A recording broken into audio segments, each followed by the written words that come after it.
लखनऊ में आज बहुजन समाज पार्टी ने एक विचार संगोष्ठी की। उसका नाम था प्रबुद्ध वर्ग के सम्मान, सुरक्षा व तरक्की आदि को लेकर। अगर एक जाति को प्रबुद्ध वर्ग कहा जाएगा तो दूसरी तमाम जातियों को बुरा लगना ही चाहिए कि क्या वे प्रबुद्ध नहीं हैं। इस प्रबुद्ध वर्ग की तथाकथित सर्वोच्चता के खिलाफ दशकों संघर्ष चले हैं, जो आज भी जारी हैं। बीएसपी अध्यक्ष मायावती ने पार्टी के ब्राह्मण सम्मेलन में कहा कि सत्ता में आने पर वह दलित महापुरुषों की मूर्तियां नहीं लगवाएंगी, ना ही उनके स्मारक बनवाएंगी। अब वो यूपी का विकास करेंगी, ब्राह्मणों की सुरक्षा करेंगी, उन पे हुए जुल्म की जांच कर इंसाफ दिलाएंगी।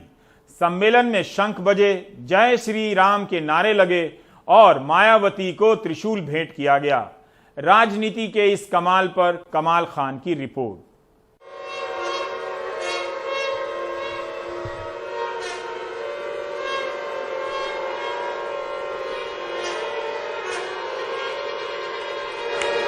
मायावती के ब्राह्मण सम्मेलन में ब्राह्मणों ने शंख बजाए,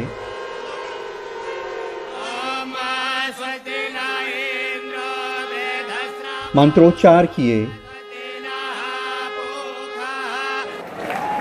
और मंच पे मायावती को त्रिशूल भेंट किया गया। मायावती की पिछली सरकारों में सवर्ण लोगों का एक तबका कहता था कि वो सिर्फ अपनी और अपने दलित महापुरुषों की मूर्तियां लगाती हैं, काम नहीं करती।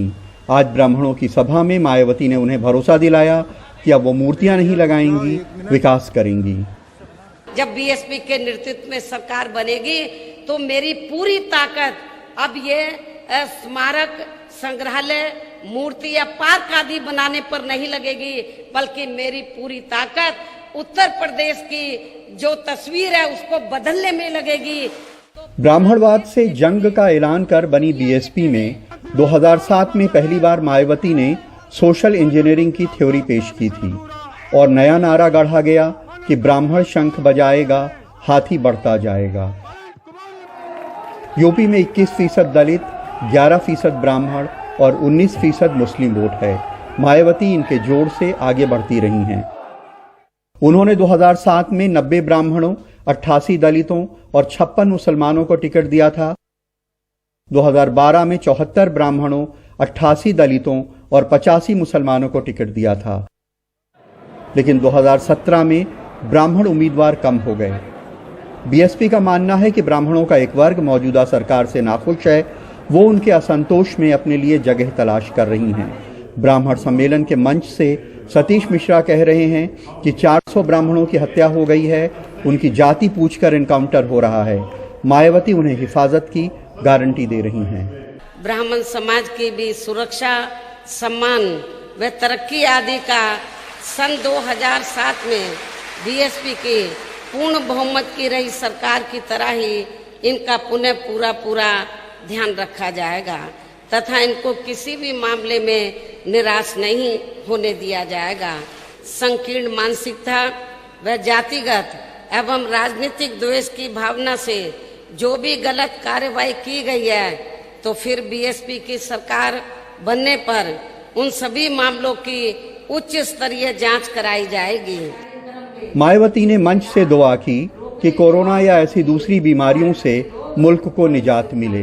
उन्होंने नाम तो नहीं लिया, लेकिन जिस तरह जिक्र किया उससे यही लगा कि शायद वो बिग बॉस फेम ब्राह्मण एक्टर सिद्धार्थ शुक्ला की अचानक मौत पे हैरत का इजहार कर रही हैं। हालांकि अब तो वैसे भी किसी का कोई भरोसा नहीं कि अब कौन स्वस्थ व्यक्ति भी अचानक दुनिया से चला जाए। जैसा कि अभी हाल ही में एक युवा व स्वास्थ्य के मामले में एकदम स्वस्थ फिल्म कलाकार का अचानक मौत के मुंह में चले जाना हमें देखने को मिला है। मायावती ने पहली बार जब दलितों और ब्राह्मणों को साथ लाने की बात कही तो लोगों ने कहा कि एक बहुत बड़ा रिस्क है, इसका नतीजा वही होगा जो एसिड में मेटल को डालने के पे होता है। लेकिन 2007 के चुनाव में मायावती को उसका फायदा पहुंचा। देखना है कि 2022 में इसके नतीजे क्या निकलते हैं। लखनऊ में आलोक पांडे और कैमरामैन राजेश गुप्ता के साथ कमाल खान, एनडीटीवी इंडिया।